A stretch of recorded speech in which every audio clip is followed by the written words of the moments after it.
If you're considering a cruise on the Enchanted Princess, this video is for you. We recently spent 7 nights during a Mediterranean cruise aboard the Enchanted Princess. And instead of doing a deck-by-deck tour, we're going to show you what it's actually like to use this ship.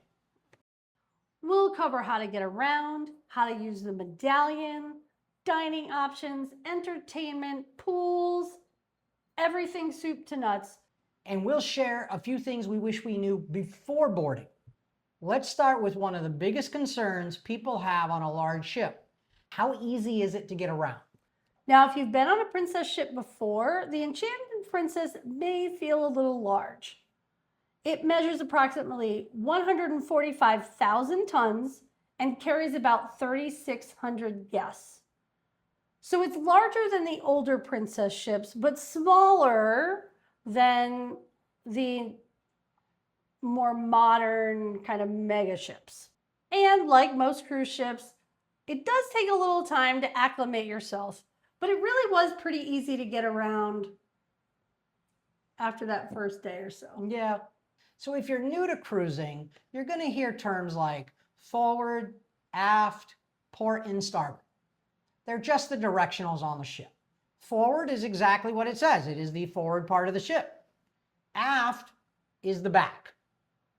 The port would be the left side of the ship, and that one's easy. That one's always like one of the easiest to remember because each word has 4 letters in it. Port, And left. 4 letters. And if once you get that one, starboard is the other one.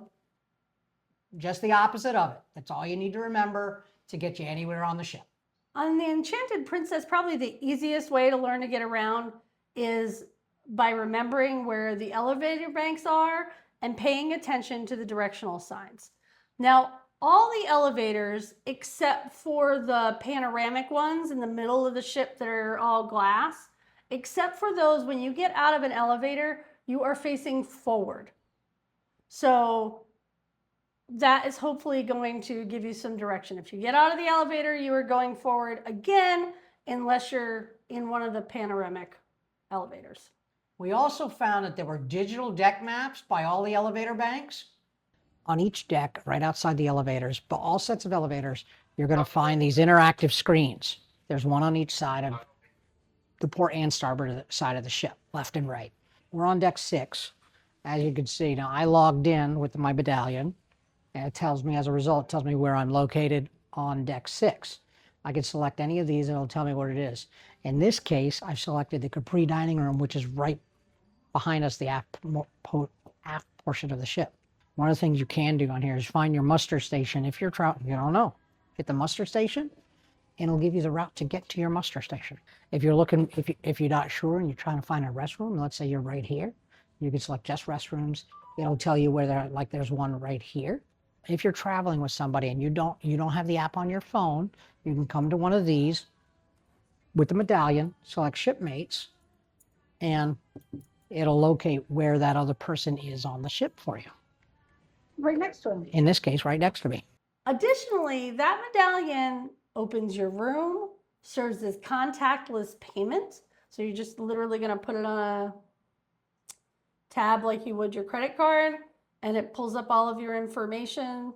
So you can order drinks, buy stuff at the ship store, pretty much anything you're going to need it for. And crew members can track your exact location and bring the food or drinks to you in certain public spaces like the piazza or the pool area, and also to your room. There is a $14.99 one-time activation fee if you don't have the Princess Plus or Princess Premier package. With the Plus and Premier package, that's rolled in already, so you won't have that charge.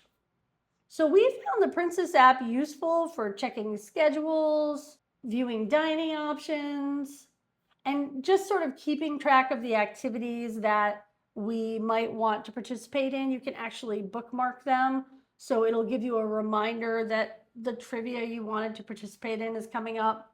It's not a reservation, and there's no fee if you don't go. It's just a way for you to sort of highlight all the things that you might want to do, because there are quite a few activities to participate in during the day.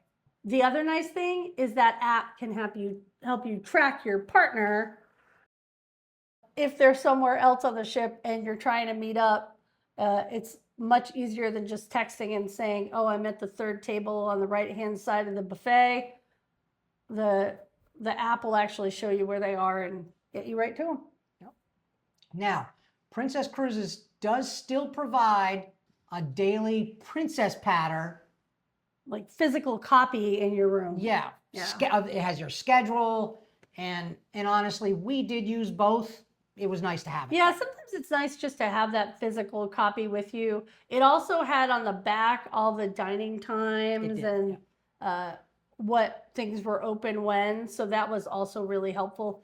That's information you can find on the app. But sometimes, I don't know, maybe I'm just old school, but sometimes I just like to have a physical piece of paper. It's easier than looking stuff up in an app.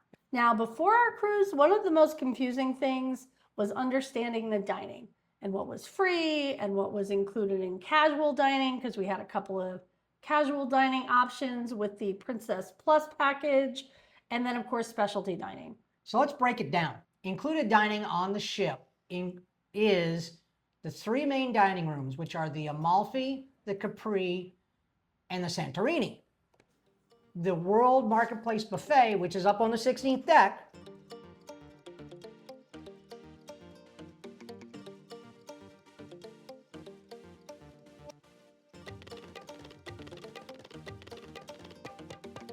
the International Cafe, which is down on the 5th deck, and the Alfredo's Pizza, which is also up there on the 16th deck. Right by the pool. Right by the pool. And what's the name of the the hot salty, dog place? and then the salty dog is on the, they're kind of right next to each other on that pool deck. Yep. In the forward part of the pool area. Yep. So those are all your included dining. No, you're missing one. Which one am I missing? We picked up some soft serve ice cream at Swirls Ice Cream Bar here on the 16th deck. Right over back there. Near the pool area. By the way, on movie night, it serves up popcorn. I actually really underestimated movie night. I had never done a movie night on a ship before, and I don't know, really didn't have a whole lot of interest in it, but decided I was going to try it this time, and now I'm in love. Now I love sitting there on the lounger with my popcorn, watching a big movie from the 80s. It was great. Yep. Now, we thought the included food was generally pretty good, and there was enough variety, I think, like on the buffet, because we ate at the buffet more than we thought we would. We only spent a couple of nights in the main dining room. Because it rotated. Crepe night was really popular on the buffet.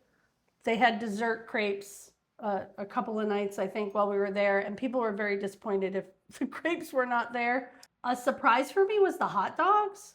Oh, yes, you did like Okay, I can't tell you the last time I had a hot dog and I tried one. It was on like the kids section.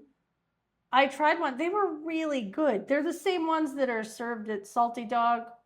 And yeah, so if you like hot dogs, I definitely recommend you give it a try. My favorite happened to be the Indian options they had there, and some of the Mediterranean options as well. Yeah. And Yeah, they had really good grilled vegetables. yes. So yes, they did. that was really nice. Yeah, so I would say there's hit or misses on the buffet for sure.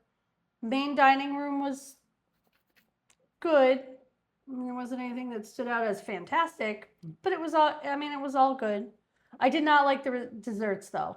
If you're a dessert person, you are going to be disappointed. I tried and could not find a dessert that I really loved. Maybe with the exception of the crepes. I did like the crepe, but otherwise, yeah, it was an easy pass. That didn't matter whether it was at the buffet or in the dining room. No, Didn't it make any did difference. not. It did not at all. No. Okay, so that's the free stuff. Talk about the casual dining. Princess does offer something called casual dining, which falls somewhere between the included dining and the specialty dinings. At least as of right now, if you have Princess Plus, you get 4 casual dining meals. And if you have the Princess Premier, you have unlimited dining meals. And without the Plus or Premier packages, you can still go to the casual dining options. You just end up having to pay a la carte for those. The other thing I want to let you know is that if you have the Plus or the Premier, That doesn't mean you can order anything on the menu necessarily. Usually it's like an appetizer, main, and dessert, that sort of thing. And with one of the casual dining restaurants, which we'll get to in a minute, you have one meal that is included as a casual dining option. And then after that, everything is a la carte, but we'll get to that in just a second.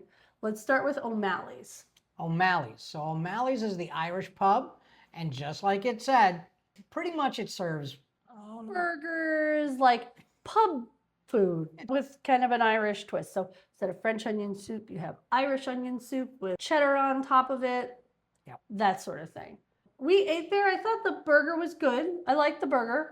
Well, I had the Irish onion soup along with the burger as well, but the Irish onion was really good. I will say that.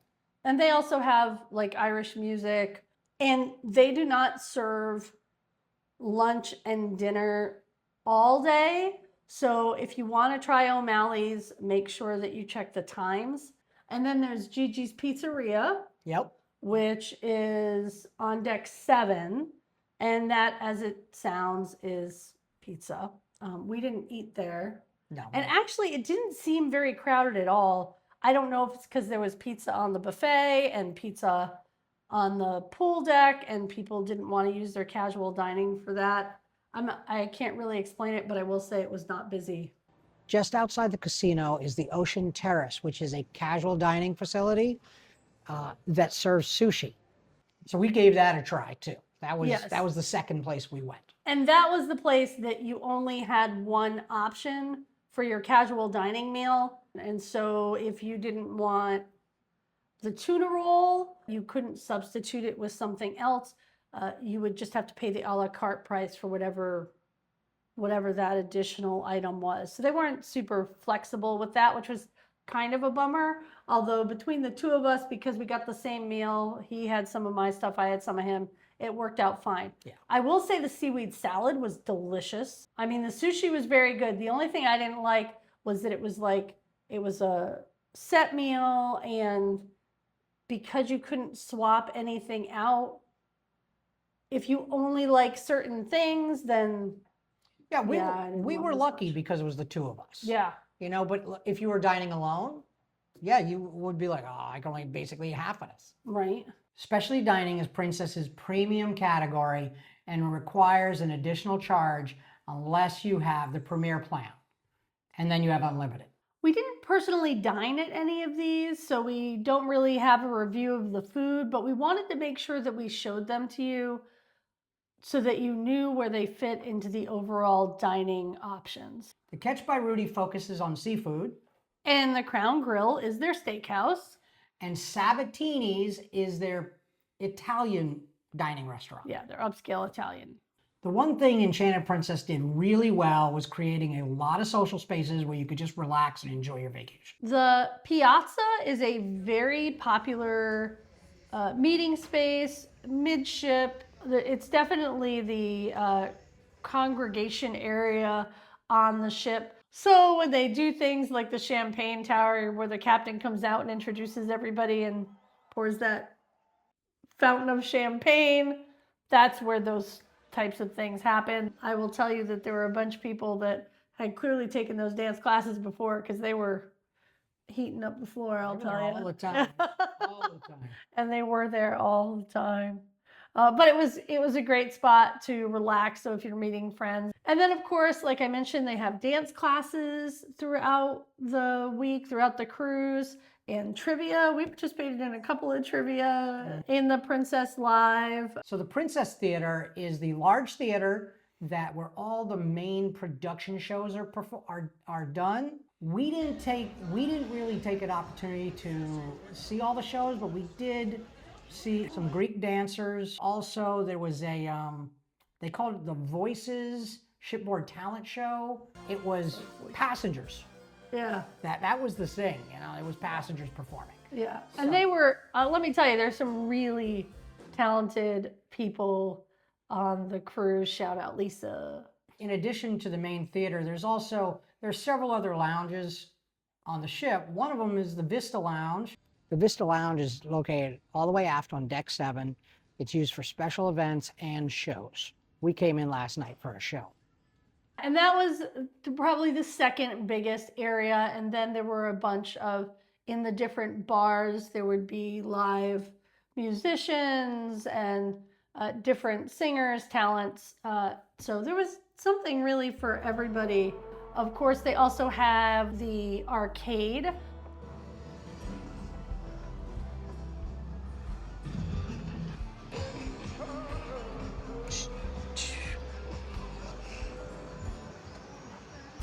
And for those who enjoy gaming, they have a casino. They actually have two because they have a smoking casino and then they have a non-smoking section with slots and table games.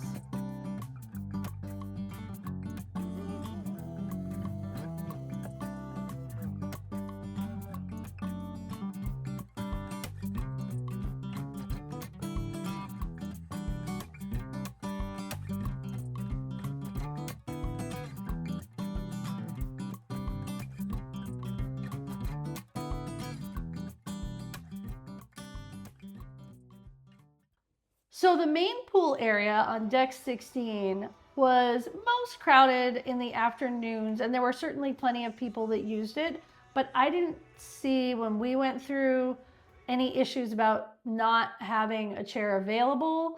And then even on movie nights, there were plenty of chairs. And so again, I felt like everybody who wanted a chair had one. If you're concerned about that, then I would say mornings are probably your best time. That was when I observed it to be least busy. There are several options if you want to stay active while on board. Deck 17 is the fitness center.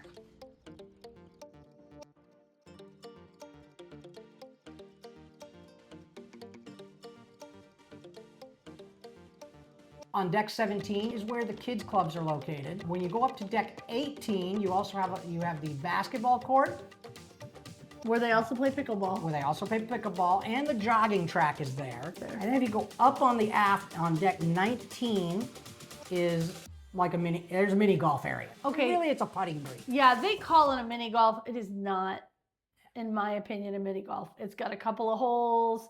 There's not all the different traps. It's definitely more like a putting green, even though they call it a mini golf. And there are plenty of quiet spaces, particularly for adults, on the ship, including the retreat, which is an adults only area, including a pool. And that is part of your basic fare. You do not need to pay anything additional. A lot of people think with the retreat that you have to pay an additional amount, but you don't.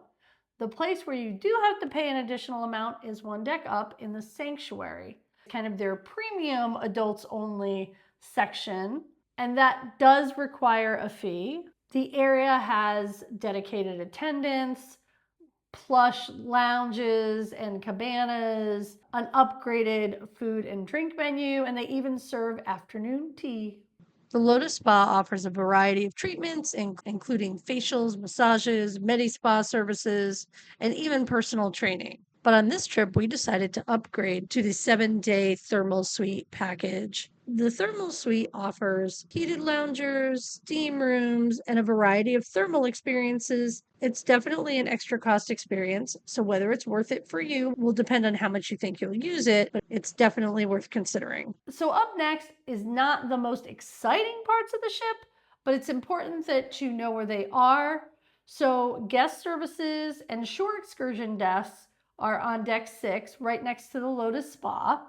The future cruise desk, which is where you would go if you wanted to book your next cruise while you were on your cruise, that's where you're going to want to go. That is also on deck 6. And you can actually find future cruise specials both in the Princess Patter, which is the hard copy that you get in your room, and also on the app. So keep an eye out for those if you're looking to schedule another princess cruise. That's where you're going to go. And I will say it was really busy. We tried to get in there and get some footage, but there were just too many people there every time we went by. So that one, yeah, it's a popular place to be. So the medical center is located on deck 4. Now we didn't use it, didn't have any need to. Thankfully. Yeah, Yes. But it is available 24 hours a day, 7 days a week, the whole time on the cruise. I do want to add though, because not everybody is aware that while services are available on board, those are not included medical services. So if you have to go there for any reason, just know that you are going to get billed. I have no idea what the cost is going to be for you, but do know that you are going to get a bill for any medical services that you receive while you're on board. And the likelihood is it is not going to be covered by your insurance. Most insurance doesn't cover it. So. And then there's the self-service laundry. There's a self-service laundry located on each of the passenger cabin decks. Now, we were there in Italy for a week before we took the cruise.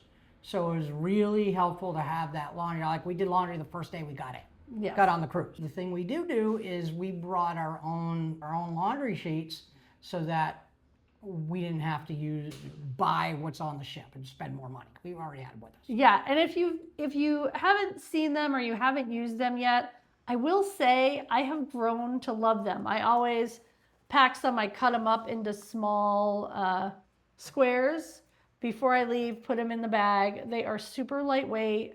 They're not liquid, so you don't have to worry about it spilling. And you can do laundry in a sink. You can do laundry in a washing machine with them.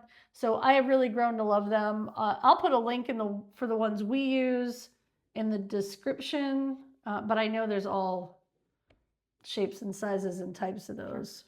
But if you forgot, they have token operated machines in the laundry rooms. You were the one who got the tokens, so how did that work? It's basically a touchscreen machine. You use your medallion. You tap your medallion on the screen. You basically tap, you select what you need, how many tokens you're gonna need to do what you need to do. Hit the button and it's gonna dump out some tokens. You go put them in the washing machine, obviously, and then the dryer when you need those. Yeah, and that just gets charged to your room. Yes, because again, that's part of that medallion. So after spending a week on board, what did we think about the Enchanted Princess? Well, I think it is a very nice looking ship. It was very well maintained. I think that it does skew older. We didn't see a lot of families, which given the Mediterranean itinerary and when it was, I wouldn't really have expected it, but I don't feel like it's set up for kids. They do have the kids clubs and probably on a different itinerary, there might be a lot more families on there. But I feel like this ship skews a little bit older. If you're looking for go-karts and water slides and all that stuff, this is probably not the ship for you. But if you want something relaxing, but something that has enough activity and variety to keep you entertained on a 7-day, I feel like it was. Yeah, it was plenty. It was plenty. Yeah. Now, no ship is perfect. I will say you had to wait a long time at the elevators. The other thing was learning the layout. It wasn't terrible. Once you figured out that you exit the elevator and you're always facing front, that helps. But one of the things that I didn't see on this cruise, and I don't know, maybe it was my lack of observation, but on a lot of other ships, there's something, usually it's in the carpet, right? That like the fish are swimming in one direction or whatever the case may be. And so you knew by color or design, kind of which way you were going, which side of the ship you were on. And that at least wasn't obvious to me. I apologize. There might be something that I don't know about. And the other thing was the buffet lines were pretty busy. There were just a lot of folks there doing it. Yeah. So that's all. If you've sailed on the Enchanted Princess before, we'd love to know what your favorite part of the ship was. And if you're planning a princess cruise, let us know what type of questions you still have. Put them in the comments and we'll be happy to answer them if we can. But for now, this is Kathy. And Mike. From Suitcase Packed Will Travel. We'll see you in the next one.